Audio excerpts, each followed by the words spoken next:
Hi, ഇന്ന് ഞാനൊരു മാലയുടെ മേക്കിംഗ് വീഡിയോ ആയിട്ടാണ് വന്നിട്ടുള്ളത്. ഈ മാല ഉണ്ടാക്കാനായിട്ട് ഞാൻ ഗിയർ വെയർ ആണ് എടുക്കുന്നത്. ഗിയർ വെയർ 20 ഇഞ്ച് ഞാനൊന്ന് കട്ട് ചെയ്തെടുക്കുന്നുണ്ട്. ഇനി നമുക്കിതിൽ 2 ഗിയർ ലോക്ക് ഒന്ന് കോർത്ത് കൊടുക്കാം. ഇനി ഈ ഗിയർ വെയറിൻ്റെ ആ എൻഡ് നമ്മൾ കോർത്ത് കൊടുത്ത ആ 2 ഗിയർ ലോക്കിൻ്റെയും അകത്തുകൂടി ഇങ്ങനെ ഒന്ന് കോർത്ത് പുറത്തോട്ട് എടുക്കണം. കണ്ടോ? അപ്പോൾ നമുക്കിതുപോലെയാണ് കിട്ടുന്നത്. ശകലം ഒന്ന് ഗ്യാപ്പ് ഇങ്ങനെ വിട്ടെടുത്താൽ മതി. എന്നിട്ട് നമുക്ക് ആ ഗിയർ ലോക്കിനൊന്ന് പ്രസ് ചെയ്ത് ലോക്ക് ചെയ്ത് കൊടുക്കണം. ഇനി ആ ഗിയർ വെയറിൻ്റെ നെക്സ്റ്റ് എൻഡ് എടുക്കാം. ഞാൻ യെല്ലോ കളറിലാണ് മാല കോർക്കുന്നത്. ഇവിടെ 3 സൈസിൽ ബീഡ്സ് എടുത്തിട്ടുണ്ട്. ആദ്യം ഇതാ റൗണ്ട് ബീഡ്സ് ഇതിൽ 6 mm ഒരു 15 എണ്ണം കോർത്ത് കൊടുക്കുന്നുണ്ട്. ഈ ബീഡ്സിനെ ഡബിൾ ബീഡ്സ് അല്ലെങ്കിൽ ഗ്ലാസ് ബീഡ്സ് എന്നും പറയാം. നമ്മൾ ഈ മാല ഗിയർ ലോക്കിലാണ് കോർക്കുന്നത്. അതുകൊണ്ട് നല്ല സ്ട്രോങ് ആയിട്ട് തന്നെ ഇരിക്കും.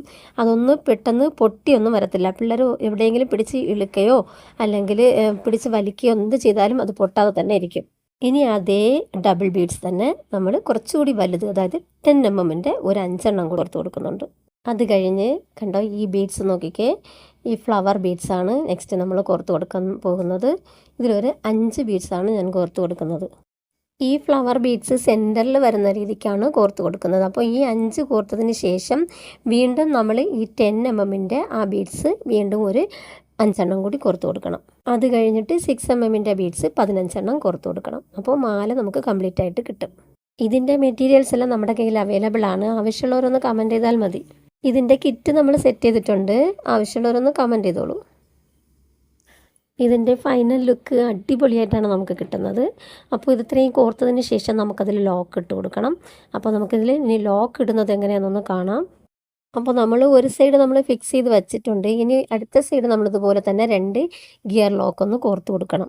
അതിൻ്റെ കൂടെ തന്നെ ഒരു ഹുക്ക് കൂടി കോർക്കണം. ഇനി പഴയതുപോലെ തന്നെ അതിൻ്റെ എൻഡ് നമ്മൾ ആ 2 ഗിയർ ലോക്കിൻ്റെയും അകത്തുകൂടെ എടുത്ത് ഇതാ നമുക്ക് ആവശ്യത്തിന് ഇങ്ങ് വലിച്ച് വേണം എടുക്കാൻ. ഒന്ന് ടൈറ്റ് ചെയ്ത് വേണം എടുക്കണം. നമ്മുടെ ബീഡ്സ് ലൂസായി കിടക്കാനേ പാടില്ല.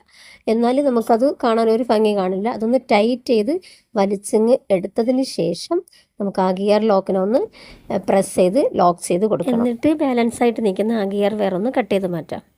അപ്പോൾ അടിപൊളിയായിട്ട് തന്നെ നമുക്ക് ഒരു മാല റെഡിയായി കിട്ടിയിട്ടുണ്ട്. വീഡിയോ ഇഷ്ടപ്പെട്ടിട്ടുണ്ട് അല്ലെങ്കിൽ നിങ്ങൾക്ക് യൂസ്ഫുൾ ആയിട്ട് ഇരുന്നിട്ടുണ്ടെങ്കിൽ ഒന്ന് ലൈക്ക് കമൻറ്റ് ചെയ്യണേ. താങ്ക്